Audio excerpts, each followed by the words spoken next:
പതിവ് പോലെ തന്നെ മൂന്നാമത്തെ ചായയും കുടിച്ച് മനോട്ട് എന്താ നല്ല പ്രകൃതി കണ്ടുകൊണ്ടിരിക്കാൻ കേട്ടോ. നമുക്ക് തിരുവനന്തപുരം പോകണ്ടേ? തിരുവനന്തപുരം പോകണം. ഈ മഴയത്ത് എങ്ങനെ പോകും? മഴ വെള്ളപ്പൊക്കം തീർന്നുണ്ടാവില്ലേ? തീർന്നിട്ടുണ്ടാവും. തിരുവല്ലൊക്കെ വെള്ളത്തിലാണ്. ഇനി വെള്ളപ്പൊക്കം കാത്തിന്നുണ്ടെങ്കിൽ ജയരാജനും ടീം നമ്മൾ സൈറ്റ് കഴിഞ്ഞ പോകില്ല. ഒന്ന് പോകണം. പിന്നെ ഞങ്ങൾ തിരുവനന്തപുരത്തേക്ക് ഇറങ്ങാണ്. നമ്മുടെ സൈറ്റിലേക്ക് വേണ്ട അരി കൊണ്ടുപോകേണ്ടത്. നമുക്ക് 175 കിലോമീറ്റർ ടൗൺ റണ്ണിംഗ് ടൈം ഉള്ളത്. ഏകദേശം കാണിക്കുന്നത് അറൈവൽ 2:45 ഫുഡ് കഴിക്കാൻ നിർത്തുന്നതിനനുസരിച്ചിട്ട് ടൈം ഇനി മാറാം. മനോട്ടിന് അങ്ങനെ ജോണിക്ക് അയച്ചു കൊടുക്കാനുള്ള ജിപ്സം പ്ലാസ്റ്ററിങ്ങിൻ്റെയും ജിപ്സം പുട്ടിയുടെയൊക്കെ വീഡിയോ എടുക്കാൻ കേട്ടോ. അമ്മച്ചി കിണർ കുഴിച്ച് കഴിഞ്ഞിട്ട് പോയതാണ് കേട്ടോ. അപ്പോൾ എത്ര വെള്ളം ഉണ്ട് നമുക്ക് അമ്മച്ചിക്ക് കാണിച്ചു കൊടുക്കാം. ഈ കിണറ്റിൽ വെള്ളം നിറഞ്ഞു കേട്ടോ. അമ്മച്ചി വരുമ്പോഴേക്കാണ് നമുക്ക് കൈ കൊണ്ട് മുക്കിയെടുക്കാനായിട്ട് പറ്റും. ഞങ്ങൾ വീടിൻ്റെ അവിടുന്ന് അടുത്തുള്ളൊരു ടൗണ് കുറുവിലങ്ങാട്ടാണ്. ഇവിടെ പ്രശസ്തമായൊരു പള്ളിയുണ്ട്. പല സിനിമകളിലും നിങ്ങൾ കണ്ടിട്ടുണ്ടാവും ഈ പള്ളി. ഇതാണ് കേട്ടോ പള്ളി. ചെങ്ങാട് ജംഗ്ഷൻ കഴിഞ്ഞാൽ നെക്സ്റ്റ് ജംഗ്ഷൻ ആട്ടോ കാളികാവ് വരുന്നത്. ഇവിടെ ഞങ്ങളൊരു വീട് ചെയ്ത് കൊടുത്തിട്ടുണ്ട്. ഇവിടെ മെസ്സിൻ ടീമൊക്കെ വെള്ളത്തിലാണ് കേട്ടോ. കപ്പില്ലാത്തോണ്ട് അതെ അവരെല്ലാവരും. ഞങ്ങൾ ചേർപ്പുങ്കൽ പാലത്തിന്റെ അവിടെ എത്തിയിട്ടോ. ഇതാണ് കേട്ടോ പുരാതനമായ പ്രശസ്തമായ ചേർപ്പുങ്കൽ പള്ളി. ഇപ്പോൾ കുറേ കാലത്തിന് ശേഷം ഇവിടെ മെയിൻ്റനൻസ് വർക്ക് നടക്കുന്നുണ്ട് കേട്ടോ. ഇവിടെ വകയുള്ളത് ഹോസ്പിറ്റലാണ് തോന്നുന്നുണ്ട് കേട്ടോ. ഇത് വലിയൊരു ഹോസ്പിറ്റലാണ്, മാർസലീവ മെഡിസിറ്റി. ഇത് റാന്നിയാണ് കേട്ടോ. വെള്ളത്തിൽ മുങ്ങിപ്പോയതായിരുന്നു റാന്നി. ഇപ്പോൾ എല്ലാം റോഡെല്ലാം ക്ലിയർ ആണ്. ഇതിന്റെ അവശിഷ്ടങ്ങളൊക്കെ അങ്ങിങ്ങായിട്ട് കിടക്കുന്നുണ്ട് കേട്ടോ. അങ്ങനെ ഞങ്ങൾ മൈലപ്പുറം എത്തി. ഇവിടെ നമുക്കൊരു സർപ്രൈസ് വിസിറ്റ് ഉണ്ട് കേട്ടോ. ഇപ്പം നമ്മൾ ഫസ്റ്റ് ഇവിടെ ചാർജ് ചെയ്യാമെന്ന് വിചാരിച്ചു. ഇപ്പം നമ്മൾ ചാർജ് ചെയ്യുകയാണെങ്കിൽ ഞങ്ങൾക്ക് ഇനി തിരിച്ച് കോട്ടയം എത്തണ വരെ നമുക്ക് ചാർജിൻ്റെ ആവശ്യമില്ല കേട്ടോ. ഈ ഭാഗത്തൂടെ പാസ് ചെയ്യുമ്പോൾ ഞങ്ങൾ ഈ ചാർജിങ് സ്റ്റേഷൻ കേട്ടോ മാക്സിമം ഉപയോഗിക്കാറ്. കാരണം എല്ലാ ഫെസിലിറ്റീസും ഇവിടെ ഉണ്ട്. മാക്സിമം ചാർജിങ് സ്റ്റേഷൻ ഇങ്ങനെ ആക്കണം എന്നാണ് ഞങ്ങൾ ആഗ്രഹിക്കുന്നത്. ഇവിടെയാണ് മൈലപ്പുറയിലെ അച്ഛനും അമ്മയും മുൻപ് വാടകയ്ക്ക് താമസിച്ചിരുന്നു കേട്ടോ. ഇപ്പോൾ ഒരു പുതിയ വീട്ടിലോട്ട് പോയി. അവിടേക്കാണ് നമ്മൾ സർപ്രൈസ് ആയിട്ട് പോകുന്നത്. അച്ഛൻ്റെയും അമ്മയുടെയും വീട്ടിലേക്ക് ചെറിയൊരു കയറ്റുണ്ട്. ഇത് വയസ്സായവർക്കൊന്നും നടന്ന് കയറാൻ പറ്റില്ല. പിന്നെ ഇവർ ഓൾറെഡി ഡയാലിസിസിന് പോകുമ്പോഴും തിരിച്ചു വരുമ്പോഴും ഒക്കെ ഓട്ടോയിലാണ് കേട്ടോ പോകാറുള്ളത്. ഇതാണ് കേട്ടോ അച്ഛനും അമ്മയ്ക്കും വേണ്ടി ഞങ്ങൾ വെച്ച് കൊടുത്ത വീട്. ഈ അച്ഛനും അമ്മേനെയും ഞങ്ങൾക്ക് എങ്ങനെയാണ് കിട്ടിയത് എന്നുള്ളത് ഒക്കെ നമ്മൾ യൂട്യൂബിൽ അപ്ലോഡ് ചെയ്തിട്ടുണ്ടോ ഞങ്ങളുടെ ചാനലിൽ. സർപ്രൈസ് ആയിട്ട് പോയതാണെങ്കിൽ ഞങ്ങൾക്ക് നല്ല അടിപൊളി ഫുഡ് തന്നെയാണ് കേട്ടോ കിട്ടിയത്. ഇതിനൊക്കെയാണ് ഈ വയറ്റുഭാഗ്യം എന്ന് പറയുന്നത്. കാരണം അവർ കുറേ നാളിന് ശേഷം ഇന്നലെയാണ് അത്ര കുറച്ച് മീൻ മേടിച്ചത്. ആ മീൻകറിയും മീൻ വറുത്തതും അതേപോലെ ബീൻസ് തോരനൊക്കെ ഉണ്ടായിരുന്നു. എല്ലാം കൂട്ടി ഞങ്ങൾ അടിപൊളിയായിട്ട് ഫുഡ് കഴിച്ചിട്ടാട്ടോ അവിടെ നിന്ന് വന്നത്. ഒരുപാട് ദിവസമായിട്ടോ മൈലപ്പുറയ്ക്ക് പോകണമെന്ന് ഞങ്ങൾ ആഗ്രഹിച്ചിട്ട്. പക്ഷേ ഞങ്ങൾക്ക് തീരെ സമയം ഉണ്ടായിരുന്നില്ല. അതേപോലെ തന്നെ ഈ മഴയായിട്ട് റാന്നി എല്ലാം വെള്ളത്തിലായതുകൊണ്ടാട്ടോ ഇത്രയും ഡിലേ ആയത്. നമ്മളിവരെ ഹൗസ് വാമിങ് കഴിഞ്ഞ് അവിടെ താമസിപ്പിച്ചിട്ട് പോകുന്നതാണ്. അപ്പോൾ അതിൻ്റെ ഇടയിൽ ഞാനും മനോടിനും പോയിട്ടുണ്ടായിരുന്നു അവിടെ. അന്ന് ഇവർ കോട്ടയം മെഡിക്കൽ കോളേജിൽ അഡ്മിറ്റ് ആയതുകൊണ്ട് ഇവരെ കാണാൻ പറ്റിയിട്ടുണ്ടായിരുന്നില്ല കേട്ടോ.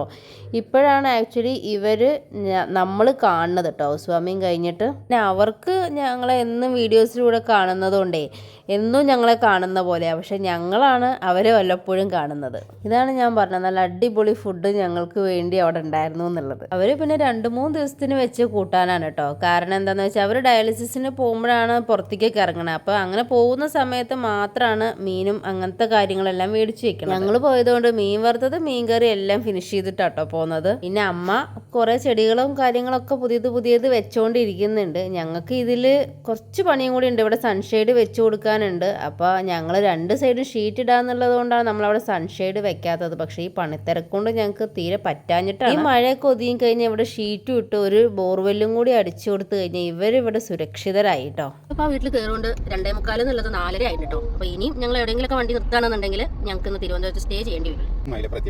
നമ്മളിപ്പോൾ മൈലപ്പുറം എത്തിയിട്ടുള്ളൂ കേട്ടോ. ഇനി പുനലൂർ കോന്നി പത്തനംതിട്ട ഹൈവേ ആണത്. അങ്ങനെ നമ്മൾ എവിടെ എത്തിയെന്ന് അറിയോ? പത്തനാപുരം എത്തി. നമ്മൾ ശരിക്കും പത്തനാപുരത്ത് നിന്ന് നമ്മൾ റൈറ്റ് കയറിയിട്ടാണ് പോകേണ്ടത്. അതായത് ഗൂഗിൾ മാപ്പ് അങ്ങനെയാണ് കാണിക്കുക.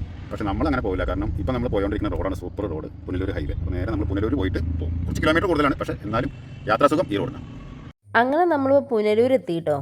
പുനലൂരിൽ ഐക്കോണിക് ആയിട്ടുള്ളൊരു പാലുണ്ട് കേട്ടോ. നമ്മുടെ ബ്രിട്ടീഷുകാർ പണിതത്. ഒരു ദിവസം പോകുമ്പോൾ ഇത് ഇറങ്ങി ഷൂട്ട് ചെയ്യണം എന്നൊക്കെ വിചാരിക്കുന്നുണ്ട് കേട്ടോ. കാരണം എപ്പോഴും തിരക്കായതുകൊണ്ട് അത് നടക്കാറില്ല. അതിൻ്റെ ഒരു കാരണം എന്താണെന്ന് വെച്ചാൽ നമ്മൾ ഓരോ പ്രാവശ്യം ചിന്തിക്കുമ്പോഴാണ് ഇനി അടുത്ത ആഴ്ച വരുമ്പോഴാവട്ടെ എന്ന് വിചാരിക്കും. പക്ഷേ ഇതുവരെ അടുത്ത ആഴ്ച എത്തിയിട്ടില്ല. 2 വർഷമായി ഞങ്ങൾ അങ്ങനെ പ്ലാൻ ചെയ്യാൻ തുടങ്ങിയിട്ട്. പുനലൂർ കഴിഞ്ഞ് നമ്മൾ നേരെ നേരെ പോയി കഴിഞ്ഞാൽ 5:00 നമ്മൾ 5:00 കൊണ്ട് ആവശ്യമില്ല. അവിടെ ബൈപ്പാസ് ഉണ്ട്, ആയൂർ വഴി പോലെ. ആയൂർന്ന് ശരിക്കും നേരെ കുറച്ചും കൂടി സ്ട്രൈറ്റ് പോയി കഴിഞ്ഞാൽ നമുക്ക് എവിടെ എത്തുന്ന അറിയാം. നമ്മൾ ചേച്ചിക്ക് ചെയ്ത് കൊടുക്കുന്ന വീടിൻ്റെ അവിടെ എത്തും. പാരിപ്പള്ളി നിന്ന് കുറച്ചും കൂടി പോയി കഴിഞ്ഞാൽ നമ്മൾ സൈറ്റായി. അപ്പോൾ ഇതാണ് അഞ്ചൽ ബൈപ്പാസ്. അഞ്ചൽ ബൈപ്പാസിൽ സാധാരണ വരുന്ന സമയത്ത് തട്ടുകടയിൽ നിന്ന് ചായ കുടിക്കാറുണ്ട്. ഇപ്പോൾ സമയത്ത് ചായ കുടിക്കാൻ കിടക്കേണ്ട നിർത്താം. ഇപ്പം നമ്മൾ ഈ പോയിക്കൊണ്ടിരിക്കുന്ന റൂട്ടൊന്നും ഗൂഗിൾ മാപ്പ് നേരിട്ടിട്ടാണ് നിങ്ങൾക്ക് കാണിച്ചു തരില്ല കേട്ടോ. കാരണം എന്താ വെച്ചിട്ടുണ്ടെങ്കിൽ ഗൂഗിൾ മാപ്പ് എപ്പോഴും ഏറ്റവും ദൂരം കുറഞ്ഞ റൂട്ടുകൾ മാത്രമേ കാണിച്ചു തരുള്ളൂ. ഒരു 10-15 കിലോമീറ്റർ ഞാൻ മുന്നേ പറഞ്ഞ പോലെ കൂടുതലാണ്. പക്ഷേ ഇത്രയും സൗകര്യമായിട്ടും അതേപോലെ തന്നെ സേഫ്റ്റി ആയിട്ട് യാത്ര ചെയ്യാൻ ഏറ്റവും നല്ല റോഡ് പുനലൂർ ഹൈവേ ആണ്. പുനലൂർ വന്ന് ഇതുപോലെ അഞ്ചൽ വരിക, അഞ്ചൽ വന്നിട്ട് നേരെ ആയൂർക്ക് വരിക. ആയൂർന്ന് NH66 ചേർന്നവർക്ക് നേരെ പോയി കഴിഞ്ഞാൽ പാരിപ്പള്ളിയിൽ എത്തിയിട്ടും കയറാം. അതല്ലാന്നുണ്ടെങ്കിൽ ആയൂർന്ന് ലെഫ്റ്റ് എടുത്ത MC റോഡിലൂടെയും പോകാം. അതാണ് ഏറ്റവും ബെസ്റ്റ് റൂട്ട്. അമ്മയപ്പം 3 മണി ആയിട്ടുള്ളൂ, പക്ഷെ ആകാശം വിങ്ങി പൊട്ടിക്കറിയാനായിട്ട് നിൽക്കുകയാണ് കേട്ടോ. നല്ലൊരു മഴ കൂടി കിട്ടാനുള്ള സാധ്യത ഉണ്ട് കേട്ടോ. അങ്ങനെ ഞങ്ങൾ ആയൂർ എത്തി. മനോട്ട നേരത്തെ പറഞ്ഞ പോലെ തന്നെ ഞങ്ങൾ MC റോഡ് വഴി കയറാൻ കേട്ടോ. പിന്നെ ഒരു 10 ദിവസം കഴിഞ്ഞ് നമ്മുടെ ചേച്ചിയുടെ വർക്ക് സ്റ്റാർട്ട് ചെയ്യും. അപ്പം ഞങ്ങൾ നേരെ ഇവിടുന്ന് പാരിപ്പള്ളിക്ക് പോകും കേട്ടോ. ഈ സ്ഥലത്ത് ഫസ്റ്റ് മുതൽ വരുമ്പോൾ ചടയമംഗലത്തുള്ള ഗരുഡൻ പാറയിൽ പോകണം എന്നും വിചാരിക്കും. ഒരു പ്രാവശ്യം നമ്മൾ പിള്ളേരെ കൊണ്ട് പോകും ചെയ്തു. ആ മുകളിൽ കാണാതാണ് കേട്ടോ ഗരുഡൻ. ഞങ്ങൾക്ക് വീഡിയോ എടുക്കാൻ സമ്മതിക്കുന്നില്ല. വീഡിയോ അല്ല, എന്നെ കൊണ്ടുപോയതിനൊക്കെ തന്നെ. ഓക്കെ, അതാണ്. പക്ഷെ ഞങ്ങൾ ഒരു ദിവസം പിള്ളേരെ കൊണ്ട് എല്ലാവരും അവിടെ പോയി നോക്കി. പക്ഷേ ഒരുപാട് ക്യൂ ആയിരുന്നു. പിന്നെ അവിടെ ഓൺലൈൻ ട്രാൻസ്ഫർ ഉണ്ടായിരുന്നു, ക്യാഷ് വേണമായിരുന്നു. അങ്ങനെയൊക്കെ ആയതുകൊണ്ട് പിന്നെ ഞങ്ങൾ സത്യം പറഞ്ഞു കഴിഞ്ഞാൽ 2 വർഷമായിട്ട് ഇതിന് മുന്നിൽ കൂടി അങ്ങോട്ടും ഇങ്ങോട്ടും ഒരു മാസത്തിൽ മിനിമം 2 പ്രാവശ്യം പാസ് ചെയ്യുന്നുണ്ട്. ഇതേവരെ ഇതിന്റെ മുകളിൽ പോയിട്ടില്ല. അതാണ് ടൈം. ഇവിടെ നിന്നാൽ ഇതിന്റെ ഒരു വ്യൂ ഒക്കെ കാണാം. അല്ല, അടിപൊളി അല്ലേ? ഭാഗ്യം നമ്മുടെ നാട്ടിൽ എംസാനിൽ മറ്റൊരു വേണ്ടിയിട്ട് ഇത് പാറ പൊളിച്ച് കളയാഞ്ഞത്. അല്ലാന്നുണ്ടെങ്കിൽ ഇപ്പൊ ഇങ്ങനത്തെ ഒരു എത്രയോ വരുമാനം കിട്ടുന്ന ഒരു സ്ഥലമാണ്. റൈറ്റിലേക്ക് പോകുന്ന റോഡാണ് കേട്ടോ. ആ വണ്ടി പോകുന്ന റോഡാണ് ജഡായി പാറയിലേക്കുള്ള വഴി. അധികം ദൂരമൊന്നുമില്ല, ജസ്റ്റ് ഒരു 1 കിലോമീറ്റർ കഷ്ടേ ഉണ്ടാവുള്ളൂ. ഞങ്ങൾ കിളിമാനൂരൊക്കെ കഴിഞ്ഞ ശേഷം ആകുമ്പോഴത്തേക്കും ആകാശം പൊട്ടിക്കരഞ്ഞു കേട്ടോ. അങ്ങനെ നേരെ പോകുമ്പോൾ ഒരു ഫിൽറ്റർ കോഫി എന്നൊക്കെ പണ്ടൊരു ബോർഡ് കണ്ടു കേട്ടോ. അത് പറഞ്ഞപ്പോൾ വണ്ടി തിരിച്ച് ഞങ്ങൾ വരികയാണ്. ഇവിടെ വന്ന് ഫിൽറ്റർ കോഫി ഇല്ലെങ്കിൽ എനിക്ക് ചീത്ത കിട്ടുന്നതായിരിക്കും. ചെറിയ ചായ കുടിക്കുള്ളൂ, മഹാരാജാസ് കോഫി അത്ര കുടിക്കുള്ളൂ. കുറച്ച് പിന്നെ എൻ്റെ ഭാഗ്യത്തിന് അവിടെ ഫിൽറ്റർ കോഫി ഉണ്ടായിരുന്നു കേട്ടോ. കാരണം ഈ ബോർഡും കാര്യങ്ങളൊക്കെ നോക്കുന്നത് ഞാനാണ്. പിന്നെ നമ്മൾ വണ്ടി തിരിച്ചിട്ടായിരിക്കും അവിടെ എത്തുക. അവിടെ ചെല്ലുമ്പോൾ അതില്ല എന്ന് പറയുമ്പോൾ മനോട്ട് എന്നെ ചീത്ത പറയലുണ്ട്. സോ ഇന്ന് ഭാഗ്യത്തിന് എനിക്ക് ചീത്ത കിട്ടിയില്ല, ഫിൽറ്റർ കോഫി അവിടെ ഉണ്ടായിരുന്നു. നമ്മൾ വെഞ്ഞാറമൂട് എത്തിട്ടോ. വെഞ്ഞാറമൂട് ഹൈസ്കൂളിൻ്റെ ഫ്രണ്ടിലാണ് ഒരു വലിയൊരു പാലം വരുന്നത്. അത് കാരണമാണ് ഇപ്പോൾ അവിടെ ബ്ലോക്ക് കാണുന്നത്. അപ്പോൾ സാധാരണ ചെറിയ ബ്ലോക്കൊക്കെ കിട്ടാറുള്ളൂ. ഇന്നത്ര വലിയ ബ്ലോക്കാണെന്നുള്ളത് കണ്ടറിയാൻ വേണം. പിന്നെ സുരാജ് വെഞ്ഞാറമൂട് ഇവിടെ ഉണ്ടോന്നാവല്ലേ? അങ്ങനെയാണ് നമ്മളൊക്കെ വെഞ്ഞാറമൂട്. ഞാനിപ്പോൾ ആദ്യം കേട്ട് തുടങ്ങിയത് സുരാജ് വെഞ്ഞാറമൂട് വന്ന ശേഷമാണ്. ടൗണിൽ കൂടി പോകാൻ പറ്റില്ല. ഇവിടെ ഞങ്ങളുടെ പാലം സ്റ്റാർട്ട് ചെയ്യണം. ഞാൻ പാലത്തിന്റെ പണി കഴിഞ്ഞ് കഴിഞ്ഞിട്ടുണ്ടെങ്കിൽ വെഞ്ഞാറമൂട് നമ്മൾ കാണൂല. ഈ സ്ഥലത്തിൽ കൂടെ ഒക്കെ നമ്മുടെ സുരാജ് വെഞ്ഞാറമൂട് തലങ്ങും വിലങ്ങും നടന്നിട്ടുണ്ടാവും കേട്ടോ. അങ്ങനെ തന്നെ ഇപ്പൊ എല്ലാ ഫിലിം സ്റ്റാറുകളും ഇപ്പോൾ കലാഭവൻ മണി ചാലക്കുടിയിൽ കൊണ്ട് ഓട്ടോ ഓടി നടന്നിരുന്നു. ഒരു മനുഷ്യനെ വേണ്ടായിരുന്നില്ല. മണി ക്ലിക്കായപ്പോൾ അതെ, ഇപ്പൊ ഡൂപ്പുകൾക്ക് വരെ വലിയ വിലയാണ്. അതേപോലെ തന്നെ ഇപ്പൊ സുരാജ് ദേവലെ പണ്ട് മിമിക്രിയൊക്കെ കാണിച്ച് നടക്കുന്ന സമയത്ത് ഈ റോട്ട് കൂടി നമ്മുടെ നാട്ടിൽ പോയല്ലേ ബൈക്കിലൊക്കെ പോകണം. അങ്ങനെ അങ്ങനെ തലങ്ങൾ ചോദിച്ചാൽ വല്ല പണിക്കും പോയി കൂടെ സ്റ്റേജിൽ കൂടി കയറി കളിക്കാതെ. അത് എന്നോട് ഇപ്പോൾ നാട്ടിൽ പോയി ചോദിക്കട്ടോ, പണിക്കൊന്നും മുകളിൽ എത്ര ലീവ് ഉണ്ട് എന്ന ഗൾഫിൽ നിന്ന് വന്നുള്ള ആ ചോദ്യം മരണം വരെ നിൽക്കില്ല. അത് വേറെ കാര്യം. ഏതാണ് ആർക്കെങ്കിലും കാണുമ്പോൾ മനസ്സിലാവുന്നുണ്ടോ? ഇതാണ് പോത്തങ്കോട്. 2 വർഷം മുന്നേ ഇത് കുറച്ച് അത്യാവശ്യം ഫേമസ് ആയിരുന്നു കേട്ടോ. നരബലി നടന്ന സ്ഥലമായിരുന്നത്. അതുകൊണ്ട് ആ സമയത്ത് ഇവിടെ നല്ല ഫേമസ് ആയിരുന്നു. നമ്മൾ നേരെ ഇവിടുന്ന് പോകുന്നത് കഴക്കൂട്ടം. കഴക്കൂട്ടം കഴിഞ്ഞ് കഴിഞ്ഞാലാണ് ഇവിടുത്തെ ട്രാഫിക്. ഇന്നലെ നമ്മൾ എറണാകുളത്തെ ട്രാഫിക്കല്ലേ കണ്ടുള്ളൂ. ഇന്ന് നമ്മൾ തിരുവനന്തപുരത്തെ ട്രാഫിക് കാണാൻ പോകുന്നത്. ഇത് ഞങ്ങളുടെ സൈറ്റ് വരുന്നത് പേട്ടയിലാണ് കേട്ടോ. ഇപ്പോൾ ഞങ്ങൾ കഴക്കൂട്ടം എത്തിയിട്ടുണ്ട്. ആ റോഡിന് വരികയാണെന്നുണ്ടെങ്കിൽ NH66 വരികയാണെന്നുണ്ടെങ്കിൽ ഈ ബ്രിഡ്ജ് കാണാൻ അതുവരെ കൺസ്ട്രക്ഷൻ നടന്നുകൊണ്ടിരിക്കുക കേട്ടോ. ഈ റോഡിന് വരുമ്പോൾ ബെനിഫിറ്റ് എന്താ വെച്ചാൽ ഇനി നേരെ ഫ്ലൈ ഓവർ കിട്ടും നമുക്ക്. അപ്പോൾ മാക്സിമം ട്രാഫിക്കില്ലാണ്ട് പോരാനും പറ്റും. നേരത്തെ പറഞ്ഞില്ലേ കിലോമീറ്റർ കൂടുന്ന 66 വരുന്നുണ്ടെങ്കിൽ ഇതിൻ്റെ ഇരട്ടി സമയം. ഇപ്പോൾ തന്നെ സമയത്ത് നോക്കെ 5:17 ആയത്.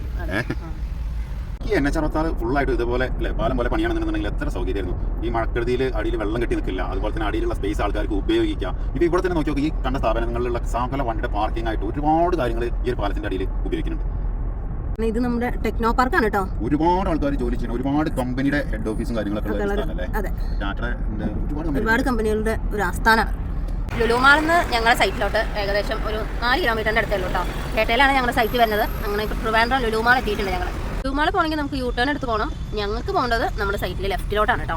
ഞങ്ങളുടെ ലക്ഷ്യസ്ഥാനത്ത് എത്താനായിട്ടോ ഇനി ഏകദേശം 1 കിലോമീറ്റർ ഉള്ളൂ. അതേപോലെ തന്നെ ലുലുമാളിക്ക് 3 കിലോമീറ്റർ ഉള്ളൂ എന്ന് പറഞ്ഞല്ലോ. അതേപോലെ തന്നെ എയർപോർട്ടിലേക്കും ഞങ്ങളുടെ സൈറ്റിൽ നിന്ന് 2 കിലോമീറ്റർ ഒക്കെ ഉള്ളൂ കേട്ടോ. ഞങ്ങളുടെ ലക്ഷ്യസ്ഥാനത്ത് എത്തിയിട്ടോ. ഇതേപോലെ ദൂരത്ത് വർക്ക് എടുക്കുമ്പോൾ ആകെയുള്ളൊരു ബുദ്ധിമുട്ട് എന്ന് പറഞ്ഞാൽ നമുക്ക് ഇവിടെ എത്തിപ്പെടാനൊരു ബുദ്ധിമുട്ട് മാത്രമാണ് കേട്ടോ. കാരണം ഒരു ദിവസമൊക്കെ നമുക്ക് ട്രാവലിന് മാത്രമായിട്ട് പോകും. കോട്ടയത്താകുമ്പോൾ ആയിട്ടാണ് നമുക്ക് ഇത്രയും സമയം ഇവിടെ എത്താനായിട്ട്. അപ്പോൾ ഞങ്ങളുടെ നാട്ടിൽ നിന്ന് മലപ്പുറത്തൊക്കെ വരികയാണെന്നുണ്ടെങ്കിൽ ഇപ്പോഴും ഞങ്ങൾ എത്തില്ല.